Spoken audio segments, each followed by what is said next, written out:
आता या ठिकाणी आपल्याला एक पदावली दिली आहे। अशा प्रकारे जेव्हा वेगवेगळ्या क्रिया एकत्रित दिल्या जातात, म्हणजे ते बेरीजही आहे, गुणाकारही आहे, कधी कधी चारही प्रकारच्या क्रिया एकत्रित असतात।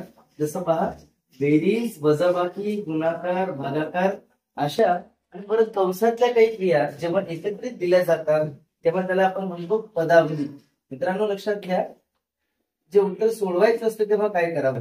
पदावली सोडवायची असेल तर प्रथमतः या मंत्राला लक्षात ठेवा, कंचे भागू बे व कंस आधी सोडवायचा असतो। मग कंसाला धरून ज्या क्रिया असतात, म्हणजे दोन कंसातल्या क्रिया वगैरे, मग भागाकार, गुणाकार, बेरीज आणि वजाबाकी। तर या ठिकाणी दिलेलं गणित लिहून घेऊ, 7.2 अधिक 4.3 गुणिले 2.1। आता या क्रमानं पाहिलं तर या ठिकाणी खरं तर भागाकार वगैरे नाहीये, पण गुणाकार ही दिसणारी क्रिया आपल्याला आधी सोडवावी लागेल। मग 4.3 आणि 2.1 यांचा गुणाकार करा आणि त्याला 7.2 मध्ये मिळवा। आणि दोघांचा गुणाकार किती होईल? 21 त्रिक 63, 63 3 46, 21 चौक 84, 84 आणि 6 90। मी इथे लिहिलं, पण पॉइंटचा विचार आपण केला नव्हता। लक्षात घ्या, पॉइंट नाही समजून आपण उत्तर सोडवावं आणि मग विचार करायचा पॉइंट द्यायचा कसा।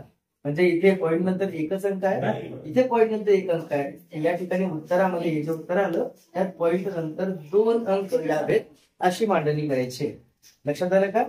आपण सुरुवातीला गुणाकार करताना 43 गुणिले 21 असाच केला। मग पॉइंट देण्यासाठी आम्ही पॉइंट नंतर एक अंक, पॉइंट नंतर एक अंक, गुणाकारात पॉइंट नंतर 2 अंक असावे। मग आता यांची बेरीज करूयात आपण। जर तुम्हाला सरळ बेरीज करता येतं तर आनंद आहे, नाहीतर ही बेरीज करताना देखील लक्षात घ्या काय मुद्दा असतो। 7.2 आणि 9.03 या ठिकाणी देखील पॉइंट खाली पॉइंट येणं अतिशय महत्वाचं असतं। आपण ऐकलं असेल बालपणी, एकक खाली एकक लिहावं, तर 7 आणि 9 हे एकक आहे, त्यामुळे एकक खाली एकक आले की पॉइंट खाली पॉइंट येतात। इथे जी जागा रिकामी दिसते 0.3, 3च्या नंतर इथे दिसण्यासाठी याच्याऐवजी आम्ही 0 देऊ शकतो। अर्थात 7.20 अधिक 9.03 यांची बेरीज करायची।